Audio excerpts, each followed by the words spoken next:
Greetings, fellow fans of Clash Royale. Yes, it is here. The sneak peeks have begun, a big update, and yes, spectator mode is a thing. It's actually happening just like we saw at the Helsinki tournament.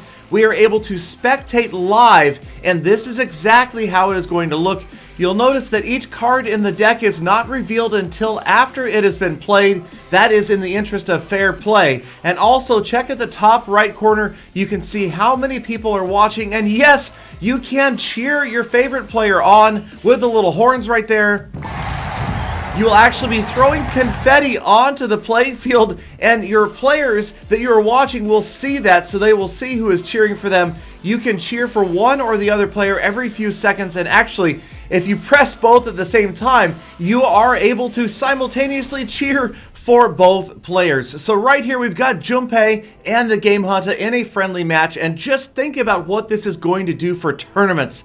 I am so excited. In fact, just last weekend I started a brand new Tournament of Champions playoffs series, and every Saturday I will be live streaming and hosting a tournament in which we give away over 20,000 gems to the winners, the top 4 placing players. And if you have any interest in joining this tournament or at least watching it, it is announced on my channel. So if you subscribe to the YouTube channel here, you will see the announcement video as it goes out hours before the tournament.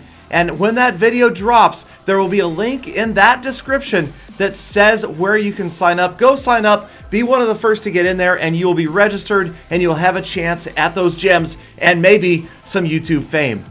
And this, I feel, is just the beginning of the esports potential for Clash Royale. Obviously, there are tournaments popping up all over the place.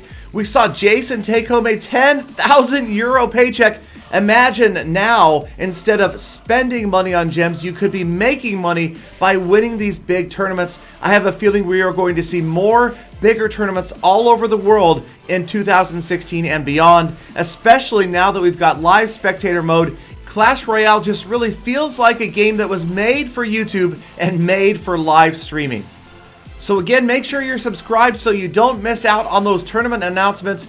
Get in there early and join the fun, or at least come and watch the live stream. All of the information is going to be on my channel. And this battle, obviously very close, a 1-to-1 crown tie right now. Just a couple of spectators in there, but just imagine how it will look when you have every single spectator slot full. The confetti is flying all over the place. It'll be like a home field advantage for that player when they see all of that confetti on their side. Will it spur them ahead to victory, or will they crush under the pressure of all of those watchful eyes? Either way, it is going to be a lot of fun when this goes live in game very, very soon.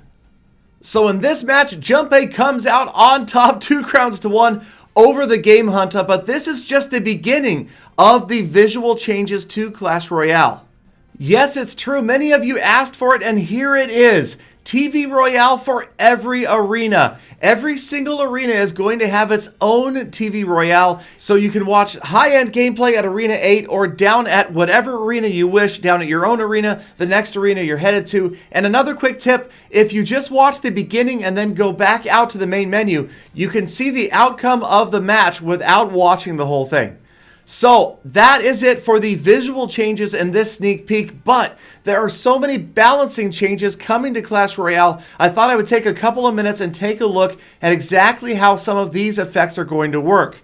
Now, we've seen a reduction in the hit points in the Elixir Collector. I think that's probably a good idea. That card was getting a little bit overused, so being lower in hit points is going to make it maybe not quite as popular. The same for the cannon. It has also seen a reduction in hit points, and I have to agree with that one. I think that was probably way too much value for just 3 Elixir.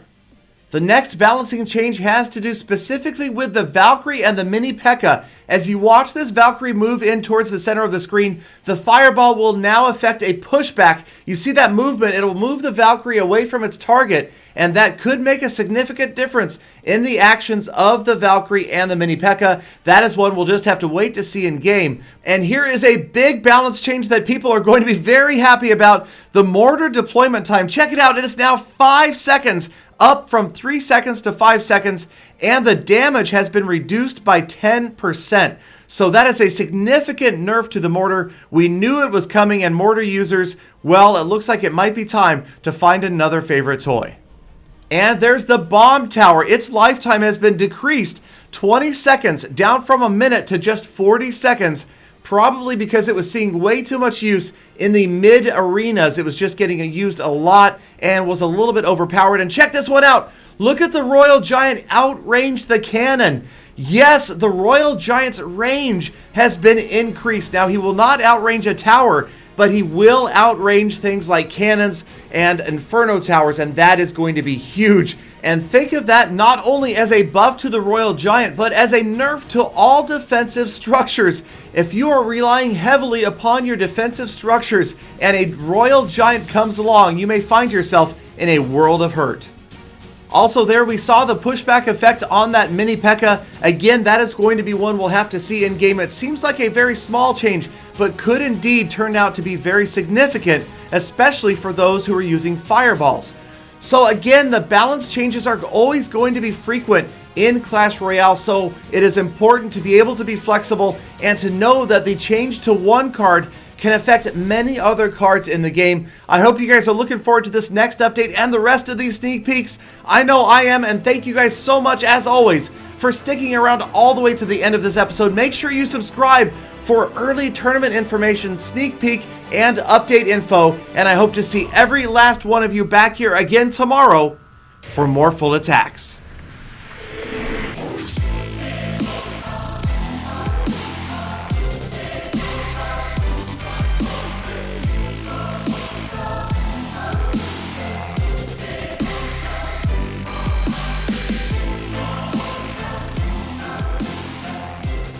Galadon, I'll come play in your tournament and take your gyms.